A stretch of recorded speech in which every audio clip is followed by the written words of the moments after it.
Salve galerinha, sou o professor Wagner e neste vídeo vou falar sobre lançamento de projéteis ou simplesmente lançamento oblíquo, que é quando nós temos um lançamento formando um ângulo que pode ser medido com relação ao solo ou em relação à vertical.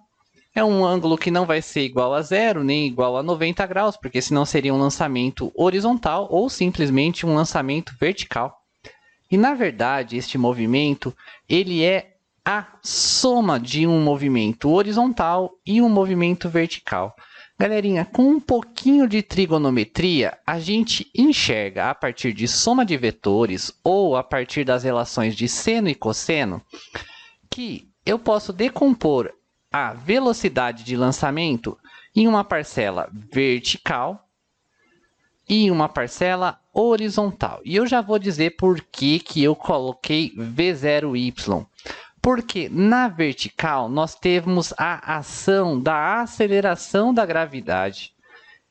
Para falar a verdade, a aceleração da gravidade fará com que a componente da vertical dessa velocidade vá diminuindo. O objeto vai subindo, subindo, subindo, a velocidade vertical diminui e o objeto começa a cair, sua velocidade vertical então passa a aumentar até tocar o solo.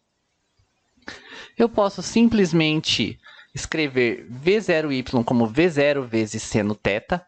Lembra, relação entre hipotenusa e cateto oposto é dada pelo seno. E a relação entre cateto adjacente e hipotenusa, quando eu tenho o ângulo θ, é dado por cosseno. Só que tem que prestar bastante atenção na hora de escrever isso, porque esse tipo de problema já está muito batido. Ah, quem está junto com o ângulo é cosseno, quem está descolado do ângulo é seno. Porque se o autor do exercício colocar o ângulo sendo formado com a vertical, essas relações não vão valer mais. Em geral, nos problemas mais clássicos, dos livros didáticos e materiais, apostilas, a componente V0y fica com o seno. Mas por quê? Porque é o cateto oposto. Então, repara que eu posso colocar essa mesma medida, ó, é o mesmíssimo tamanho. Eu só desloquei este cateto para a esquerda. E repara, galera, que se por acaso houvesse outro ângulo, se por acaso o problema nos desse essa questão, não com o ângulo sendo formado com a horizontal, seria a componente vertical que estaria com o cosseno deste novo ângulo. Então tem que ficar muito esperto, não guarda isso como uma relação existencial. Isto surge naturalmente da trigonometria. Vx é o cateto adjacente porque o ângulo está aqui. E a relação entre hipotenusa e cateto adjacente a gente sabe que é cosseno. Ok, galerinha? Já fiz uma aula sobre decomposição de vetores, decomposição horizontal e vertical. A gente sabe ainda que na vertical nós temos a aceleração gravitacional, o nosso famoso campo gravitacional G, simplesmente gravidade, normalmente a gente fala. E se na vertical a gente só tem a aceleração da gravidade, olha esse monte de equações, não tem nada de novo, galerinha. Então, qual é o jogo deste movimento? Na vertical, decompôs a parcela e às vezes nem precisa. Mas, se eu souber qual é a componente vertical, eu posso usar todas as equações que eu já sabia do meu movimento retilíneo uniformemente variado. Repara, só que como eu decompus esse movimento em vertical e horizontal, ao invés de usar S, eu uso Y. Ao invés de usar posição inicial, uso Y0. Tá tudo igualzinho ali, ó. Em vez de V0, velocidade inicial em Y.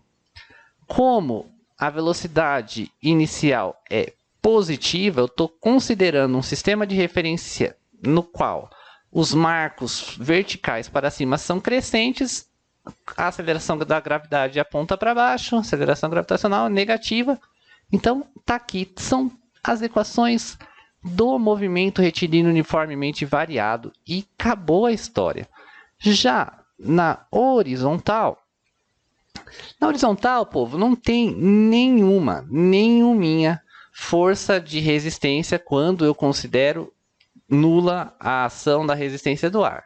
Se eu considerar a ação da resistência do ar nesse problema, aí a coisa muda de figura. A gente precisaria dar uma melhorada nessa problematização e ficaria bem mais complexo. Então, na vertical, M, R e V valem as equações, inclusive do lançamento vertical, e em alguns casos valem até a equação da queda livre, como a gente vai ver no próximo slide. Aqui eu tenho a imagem de uma esfera que foi arremessada obliquamente com um ângulo que pode ser tanto com relação à horizontal quanto com relação à vertical. O objeto foi subindo, subindo, subindo, e depois foi caindo, caindo, caindo, chegou até o seu ponto, ali onde ele atingiu o solo novamente. Então, repara aí, na vertical, a velocidade foi diminuindo até que chegou no ponto de altura máxima, o objeto parou. Como que eu sei que o objeto não tem mais velocidade vertical? Se tivesse mais velocidade vertical para cima, direção vertical é sentido para cima, o objeto tinha subido mais. E se tivesse velocidade vertical para baixo, o objeto já estaria caindo. Então, a velocidade vertical, a componente vertical da velocidade é nula no ponto mais alto da trajetória. A partir daquele ponto, a velocidade se torna negativa até retornar ao solo.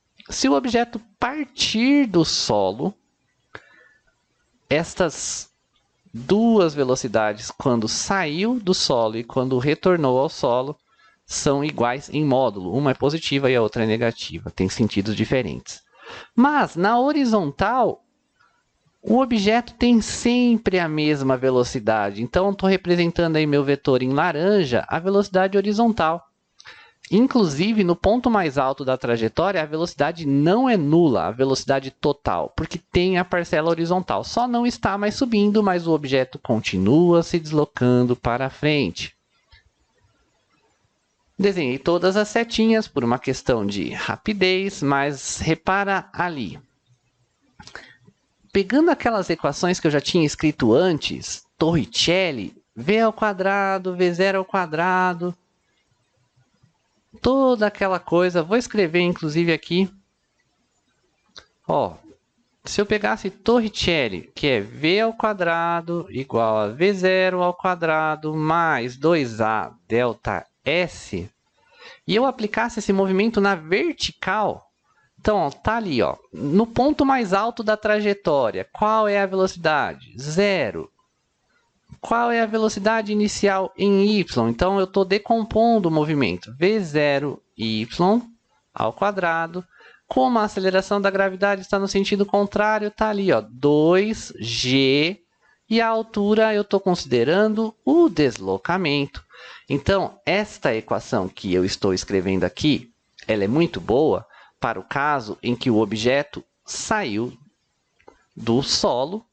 Aliás, nem considerei que é saindo do solo, só estou considerando que é o ΔS. Se o objeto não tiver saído do solo, você tem que tomar o cuidado de saber que essa altura que eu estou considerando é o deslocamento acima do ponto de partida. Tempo de subida V0y sobre g. Aqui seria só usar o nosso famoso VVOAT. E repara, galera, eu falei de onde que o objeto saiu? Não, o tempo de subida sempre vai ser dado por isso, porque eu sei que no ponto mais alto da trajetória a velocidade vertical é 0. Então, tá ali a dedução da nossa equação. E uma vez que esse objeto já está no ponto mais alto de sua trajetória, essa equação aqui tem que tomar muito cuidado.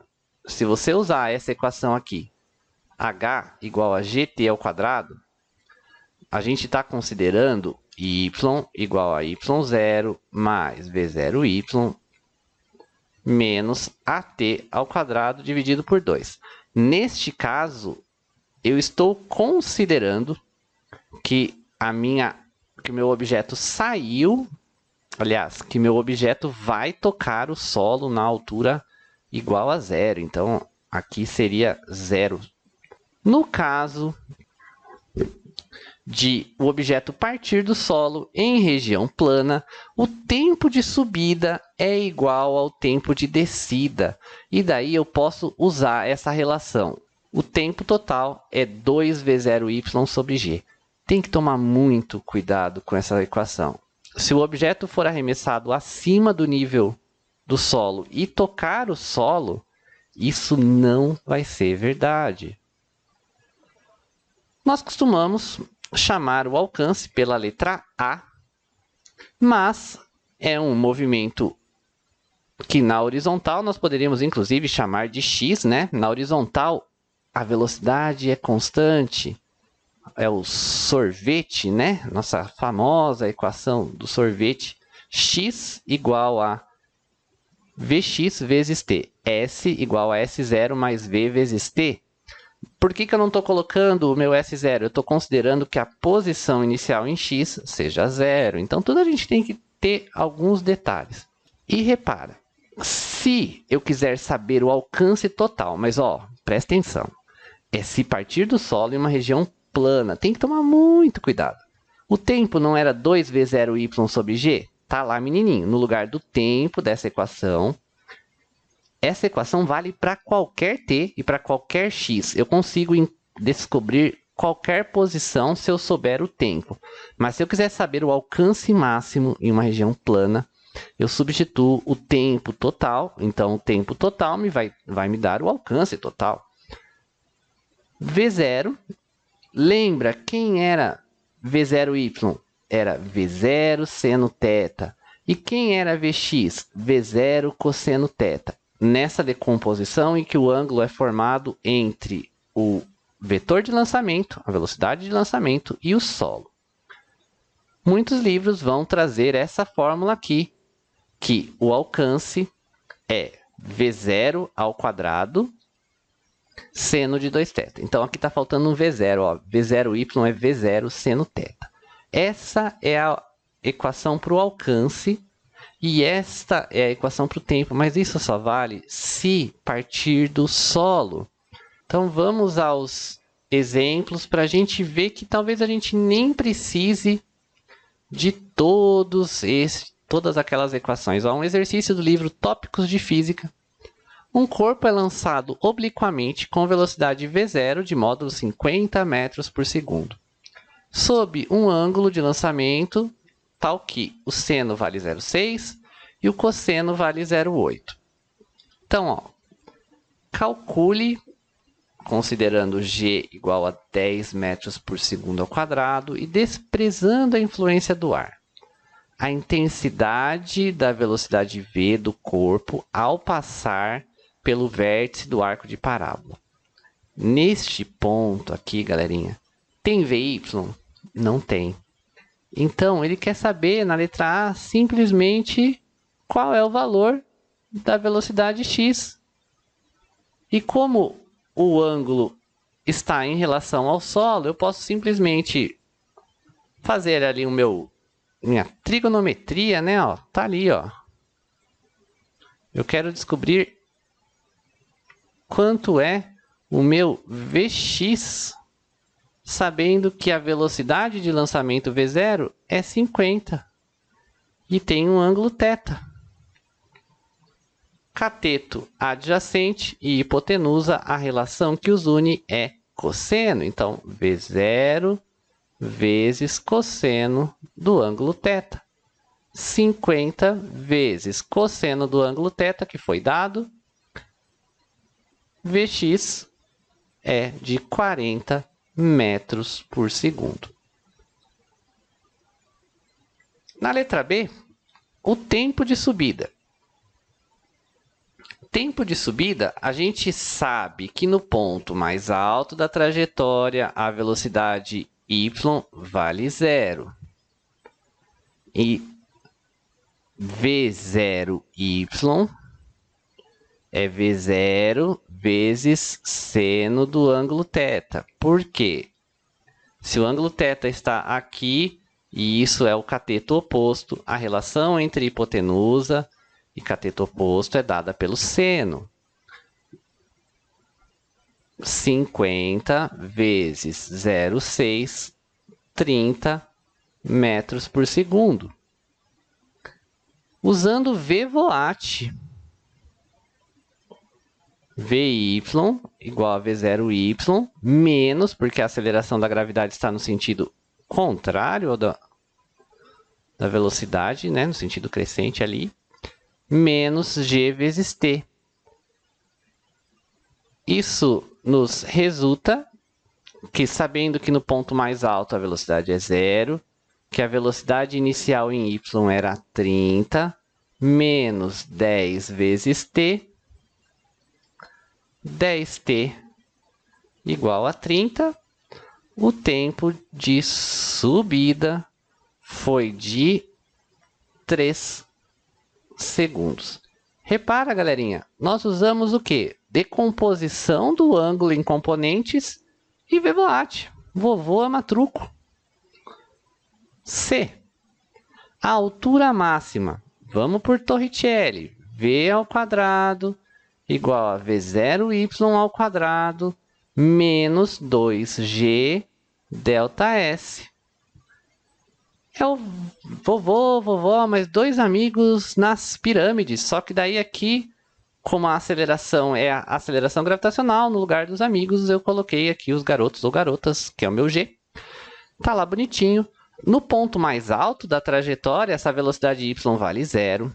A velocidade inicial em y era 30 ao quadrado menos 2 vezes 10 vezes o ΔS, que é justamente a altura máxima procurada. Isso aqui está subtraindo, passo para cá, somando, vai ficar 20 vezes H máximo igual a 900, e eu encontro que a minha altura máxima é de 900 dividido por 20, 45 metros. E por último, o alcance horizontal. Eu tinha lá aquela fórmula toda pimposa, né? V0 seno quadrado, 2G, tananã. Todo um rolê, V0 ao quadrado, seno de 2θ sobre G. Mas olha como não precisa.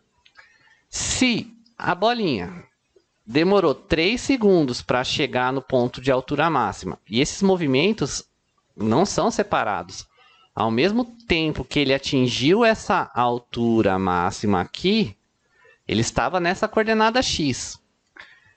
E esse movimento é simétrico. Se demorou 3 segundos para subir, vai demorar mais 3 segundos para descer. O tempo total será de 6 segundos. Basta usar que nosso famoso, inclusive, Deus vê tudo, porque na horizontal nós temos Vx e nós sabemos essa velocidade que é de 40 vezes 6, 240 metros é o alcance horizontal, que o livro chamou de letra A, A maiúsculo.